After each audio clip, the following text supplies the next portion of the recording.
Tentu saja, yang pertama negara Prancis. Tujuan pendidikan nasional dari negara Prancis adalah untuk memberikan pendidikan yang berkualitas dan merata bagi seluruh warga negaranya, serta mempersiapkan mereka untuk menjadi warga yang terampil, terdidik, dan berbudaya. Hal ini tercermin dalam Undang-Undang Sistem Pendidikan Nasional yang menjadi acuan bagi pelaksanaan pendidikan di seluruh tanah air. Selain itu, pemerintah Prancis juga menekankan adanya wajib belajar 16 tahun sampai pendidikan tertinggi dengan menerapkan sistem sekolah gratis untuk setiap jenjang pendidikan. Selanjutnya, landasan filosofis dari negara Prancis adalah didasarkan pada gagasan-gagasan dari pencerahan yang menekankan pada rasionalitas, kebebasan, dan kesetaraan. Pencerahan ini mempengaruhi perkembangan pendidikan di Prancis, terutama dalam hal pendidikan yang merdeka dan terbuka bagi semua orang tanpa memandang latar belakang sosial atau ekonomi. Selain itu, Prancis juga memiliki tradisi pendidikan yang kuat, terutama melalui Universitas Paris yang didirikan pada abad ke-13 dan menjadi pusat pendidikan dan kebudayaan di Eropa. Selanjutnya, psikologi dari negara Prancis memiliki kekhasan tersendiri yang membedakannya dengan psikologi Eropa lainnya. Prancis adalah salah satu negara yang memelopori kelahiran psikologi, dan disinilah tes inteligensi pertama diciptakan oleh Alfred Binet. Namun saat ini psikologi Prancis sedikit demi sedikit mulai berkurang peranannya maupun sumbangannya, dan tidak ada lagi muncul pemikir-pemikir besar psikolog seperti saat terdahulu. Selain itu, psikolog-psikolog Prancis senang memadukan budaya dengan psikologi, dan banyak penulis terkenal seperti Gustave Flaubert dan Émile Zola yang menampilkan tokoh-tokoh dengan karakter khusus, histeria, dan degenerasi mental pada karya-karya mereka. Selanjutnya, sosial budaya dari negara Prancis memiliki kekayaan dan keragaman yang sangat tinggi. Prancis dikenal sebagai pusat kebudayaan dan seni di Eropa, dengan warisan sejarah dan arsitektur yang sangat kaya. Selain itu, Prancis juga dikenal dengan masakan dan anggurnya yang dikenal di seluruh dunia. Bahasa Prancis juga diakui sebagai bahasa internasional dan menjadi bahasa resmi di banyak organisasi internasional. Namun, seperti negara-negara lain, Prancis juga menghadapi tantangan sosial dan budaya seperti masalah integrasi imigran dan perubahan sosial yang cepat. Selanjutnya, kurikulum iptek atau ilmu pengetahuan dan teknologi di Prancis telah diatur oleh pemerintah sejak akhir abad ke-19, ketika Jules Ferry, seorang pengacara dan menteri pengajaran publik, membuat terobosan baru dalam pembangunan pendidikan di Prancis. Kurikulumnya di Prancis sudah terspesifikasi dalam satu bidang ilmu yang sesuai dengan kemampuan siswa itu sendiri. Selain itu, negara Prancis tidak memiliki ujian akhir nasional, tetapi ujian diselenggarakan oleh lembaga sekolah masing-masing, serta standar nilai juga diserahkan kepada sekolah.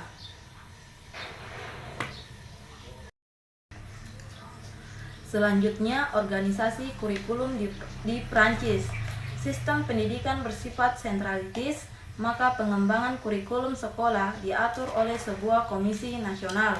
Kurikulum dirancang oleh Departemen Pendidikan Nasional dan berlaku untuk semua sekolah di Prancis. Yang kedua, negara Jepang. Tujuan pendidikan nasional negara Jepang yaitu: 1. Mengembangkan kepribadian setiap individu secara utuh. Yang kedua, berusaha keras mengembangkan SDM yang berkualitas baik pikiran maupun jasmani. Yang ketiga, mengajarkan kepada siswa agar senantiasa memelihara keadilan dan kebenaran. Yang keempat, siswa didik selalu menjaga keharmonisan dan menghargai lingkungan sosial. Yang kelima, setiap siswa dituntut untuk disiplin, menghargai waktu, dan memiliki etos kerja. Selanjutnya, landasan filosofis dari negara Jepang. Dalam pendidikan dipengaruhi oleh ajaran Konfusianisme dan berbasis pada nilai-nilai yang luas dan kekal serta menanamkannya secara dalam dan kokoh yang dilestarikan dalam pendidikan. Pendidikan di Jepang mengafiliasi seseorang kepada orang tuanya, suami istri secara harmoni serta sahabat sederhana dan moderat, mencurahkan kasih sayang, serta menurut ilmu dan menupuk seni, daya intelektual, dan kekuatan moral yang sempurna, selalu menghormati konstitusi dan menjalankan hukum dalam kondisi darurat. Selanjutnya, psikologi keberhasilan Jepang juga didukung oleh sumber daya manusia yang berkarakter unggul. Hal tersebut diperoleh dari hasil pendidikan karakter di lembaga formal atau sekolah maupun informal atau keluarga. Pendidikan karakter di lembaga formal atau sekolah yaitu berupa sistem pembelajaran yang diajarkan oleh seorang guru kepada siswanya, yang dimulai dari jenjang sekolah dasar, sekolah menengah pertama, sekolah menengah atas, sampai ke jenjang perguruan tinggi. Pendidikan dari sekolah dasar hingga sekolah menengah pertama merupakan pendidikan wajib yang harus diikuti oleh setiap siswa yang ada di Jepang. Selanjutnya, sosial dan budaya. Salah satu negara yang sangat menjunjung nilai-nilai budaya dan mampu mempertahankan nilai-nilai budaya tersebut pada era kemajuan teknologi maupun kehidupan masyarakat yang sangat kompleks adalah Jepang. Hal ini tercermin dalam pola kehidupan masyarakatnya yang menggambarkan keharmonisan, perpaduan modern dan tradisional. Keharmonisan tersebut bisa dilihat dari kemajuan ilmu pengetahuan, teknologi, dan industri tanpa mengabaikan ataupun meninggalkan nilai-nilai budaya yang mereka miliki. Saat ini keunikan budaya yang dimiliki oleh masyarakat Jepang tetap menjadi bagian dari kehidupan mereka. Jepang memiliki budaya konteks yang tinggi dibandingkan dengan negara-negara lain, khususnya negara-negara barat. Hal ini disebabkan karena Jepang memiliki dasar nilai-nilai budaya Jepang yang dikenal dengan WA atau kebersamaan. Selanjutnya, kurikulum iptek. Kurikulum pendidikan tidak hanya menyangkut bidang studi, tetapi juga menyangkut kegiatan ekstrakurikuler. Yang keduanya memiliki bobot credentials dalam pendidikan.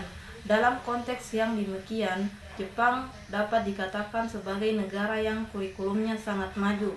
Kemajuan dimaksud ditopang oleh intensitas guru dalam mengajar dan mencari informasi terbaru tentang berbagai perkembangan di bidang iptek. Kurikulum sekolah ditentukan oleh Menteri Pendidikan, yang kemudian dikembangkan oleh Dewan Pendidikan, distrik, dan kota. Pada semua tingkat pendidikan di Jepang harus menempuh berbagai ujian yang merupakan syarat untuk naik kelas atau untuk mendapatkan ijazah.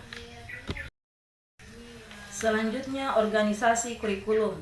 Di Jepang melibatkan berbagai pihak seperti The Board of Education, Central Council for Education, Sekolah Dewan Pendidikan, dan komite khusus di bawah kontrol Kementerian Pendidikan. Kurikulum juga mengalami pembaharuan setiap 10 tahun sekali dan disesuaikan dengan perkembangan yang terjadi baik di dalam maupun di luar negeri.